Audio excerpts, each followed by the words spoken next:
సుమన్ టీవీలో మీ business promotions కోసం ఈ కింది నెంబర్ను సంప్రదించగలరు.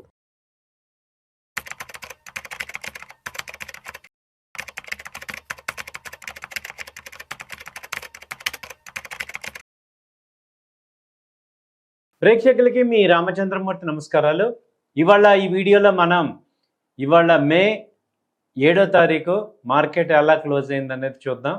సో ఇవాళ మార్కెట్స్ వచ్చి 24,326 నిఫ్టీ క్లోజ్ అయింది, -4 పాయింట్స్ దగ్గర. అలాగే సెన్సెక్స్ 77,844 దగ్గర క్లోజ్ అయింది, 100 పాయింట్స్ 114 పాయింట్స్ మైనస్లో. అలాగే బ్యాంక్ నిఫ్టీ వచ్చి 56,310 దగ్గర క్లోజ్ అయింది, 38 పాయింట్స్ మైనస్. యాక్చువల్గా నిన్న చూసుకుంటే మార్కెట్స్ అన్నీ కూడా ఒక ర్యాలీ లాగా వచ్చాయి.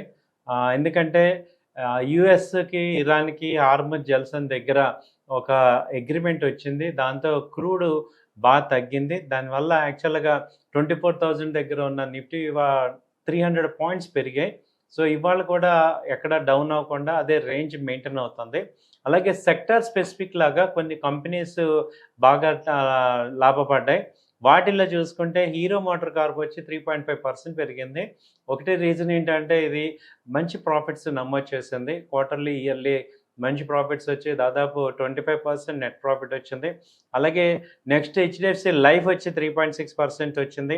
అలాగే బజాజ్ ఆటో కూడా 2.5% మంచి ప్రాఫిట్స్ ఇవి వచ్చాయి బజాజ్ ఆటోకి. అలాగే M&M కూడా 1.8, M&M కూడా మంచి ప్రాఫిట్సే వచ్చాయి. అలాగే గ్రాసిమ్ వచ్చి 1.1% వచ్చింది. అపోలో హాస్పిటల్ వచ్చి 0.6.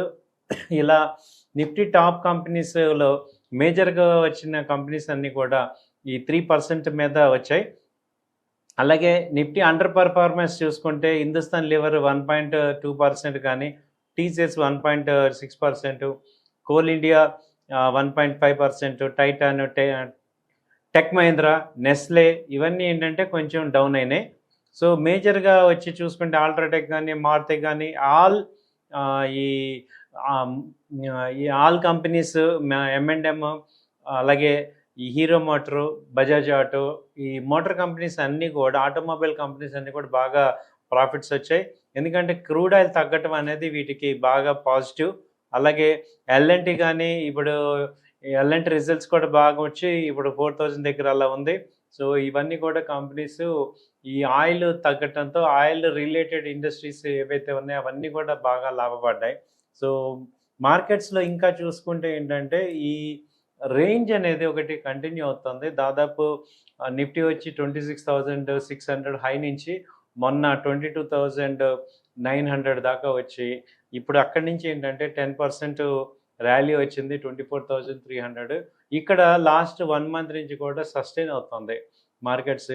ఇక్కడ నుంచి 24,400 నుంచి 24,000 దగ్గర మేజర్గా సస్టైన్ అయింది. అలాగే మొన్న 23,800, 700 వచ్చినా మళ్ళీ రీబ్యాక్ అవుతుంది. సో ఒక రేంజ్లో కన్సల్టేట్ అవుతుంది. అలాగే సెన్సెక్స్ కూడా 77 నుంచి 78, 5,000 మధ్యలో కన్సల్టేట్ అవుతున్నాయి. సో ఇదేం చూపిస్తుంది, నెక్స్ట్ లెవెల్ ఎలా వెళ్ళే ఛాన్సెస్ ఉంది ఏంటి అని చూసుకుంటే, మార్కెట్స్ రేపు ఎలా ఉండబోతున్నాయి ఏంటి అని చూసుకుంటే, మార్కెట్స్ అయితే బై అండ్ డిప్స్ మోడ్లోకి వచ్చాయి. వీక్లీ చార్ట్స్ కానీ, మంత్లీ చార్ట్స్ కానీ అన్నీ బాగున్నాయి, పాజిటివ్గా ఉన్నాయి.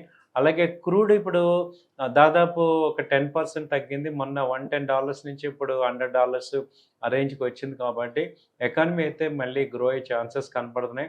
హార్మోజ్ కనుక రిలీజ్ అయితే షిప్స్ అన్నీ కూడా అక్కడి నుంచి ఎప్పుడైతే షిప్స్ రిలీజ్ అవుతాయో ఇంకా ట్రెండ్ పాజిటివ్గా వచ్చే ఛాన్స్ ఉంది. ఎనీ టైము మార్కెట్స్ అన్నీ కూడా ఇంకా పైకి వెళ్ళే ఛాన్సెస్ కనపడుతున్నాయి.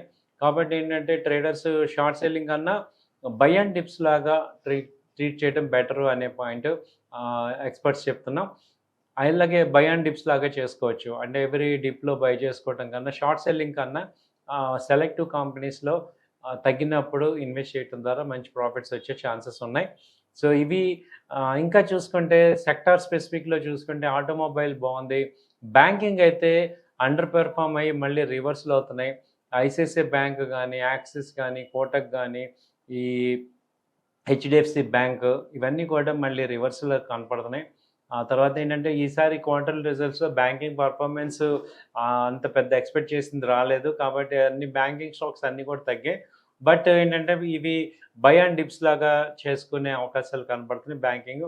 అలాగే చూసుకుంటే ఆటోమొబైల్ అయితే మంచి ప్రాఫిట్స్ వచ్చాయి ఈ టైంలో. సో ఆటోమొబైల్ అయితే ఇంకా బాగా పెరిగే ఛాన్సెస్ కనపడుతున్నాయి. తర్వాత ఫార్మా కూడా మంచి ప్రాఫిట్స్ నమోదు చేస్తున్నాయి. ఫార్మా కంపెనీస్ రెడ్డి కానీ, గ్లెన్మార్క్, సిప్లా, ర్యాంబాక్సీ, వొక్కార్డ్ ఇవన్నీ కూడా మంచి ప్రాఫిట్స్ వెళ్తున్నాయి. తర్వాత చూసుకుంటే ఐటీ కంపెనీస్లో కొంత జోష్ కనపడుతుంది. ఓఎఫ్ఎస్ఎస్ ఎప్పుడైతే ఈ పీపుల్ని కనుక తగ్గించిందో అది దాదాపు 20% దాకా పెరిగింది. అలాగే ఇప్పుడు చూసుకుంటే హెచ్సిఎల్ టెక్ మహీంద్రా, అలాగే ఈ టీసీఎస్, ఇన్ఫోసిస్ ఇవన్నీ కూడా వీక్లీ చార్ట్స్, మంత్లీ చార్ట్స్ కొంచెం పాజిటివ్గా ఉన్నాయి. పర్సిస్టెన్స్ కానీ, ఎంఫసిస్ కానీ, సో ఇవన్నీ కూడా ఐటీ కంపెనీస్ కూడా పర్వాలేదు అనిపిస్తుంది. ఆ తర్వాత చూసుకుంటే ఎఫ్ఎంసీజీ అయితే మంచి ర్యాలీ వచ్చింది. అది కూడా నెక్స్ట్ లెవెల్ ర్యాలీకి ప్రిపేర్ అవుతుంది మార్కెట్. సో వాటిలో చూసుకుంటే బ్రిటానియా కానీ, నెస్లే కానీ, హిందుస్థాన్ యూనిలివర్, డాబర్, క్రాంప్టన్ ఇవన్నీ కూడా కనపడుతున్నాయి. అలాగే హ్యావెల్స్, వోల్టాస్ ఇవన్నీ బాగా తగ్గి మళ్ళీ రివర్సల్ కనపడే ఛాన్సెస్ ఉన్నాయి. సో తర్వాత చూసుకుంటే మెయిన్ ఈ క్రూడ్ ఆయిల్ తగ్గడం వల్ల ఏవియేషన్ ఇండస్ట్రీ, ఇండియో కానీ, స్పైస్ కానీ వీటికి కొంచెం బెనిఫిట్ అయ్యే అవకాశాలు ఉన్నాయి. సో ఇలా మనం చూసుకుంటే ఏంటంటే మళ్ళీ గ్రోయింగ్ సెక్టార్స్, మంచి రన్అవే సెక్టార్స్ చూసుకొని వాటిల్లో చూసుకోవటం బెటర్గా ఉంది. అలాగే ఇప్పుడు డిఫెన్స్ సెక్టర్ కూడా మంచి ర్యాలీ వచ్చింది. హాల్ కానీ అవి బాటమ్ అవుట్ అయ్యి పైకి వచ్చే కోచిన్ కానీ, హాల్, జిఆర్ఈ, తర్వాత బీడిఎల్ ఇవన్నీ కూడా మళ్ళీ పైకి వెళ్తున్నాయి. సో ఈ సెక్టర్స్ అయితే బాగా కనిపిస్తున్నాయి. రైల్ సెక్టర్ కూడా బాటమ్ అవుట్ అయ్యి మళ్ళీ రివర్సల్ కనపడుతున్నాయి. సో అయితే వాటికి కొంచెం టైం పట్టేటట్టు ఉంది. సో ఇలా ఈ 5-6 సెక్టర్స్ బాగానే మూవ్మెంట్ కనపడుతుందండి. సో నెక్స్ట్ కమింగ్ డేలో రేపు ఎలా ఉంటుంది అని చూసుకున్నా ట్రెండ్ అయితే 24,000 సపోర్టు, 24,600 రెసిస్టెన్స్ ఆ రేంజ్లో ఉండే ఛాన్సెస్ కనపడుతున్నాయి. థ్యాంక్ యూ అండి. నమస్తే.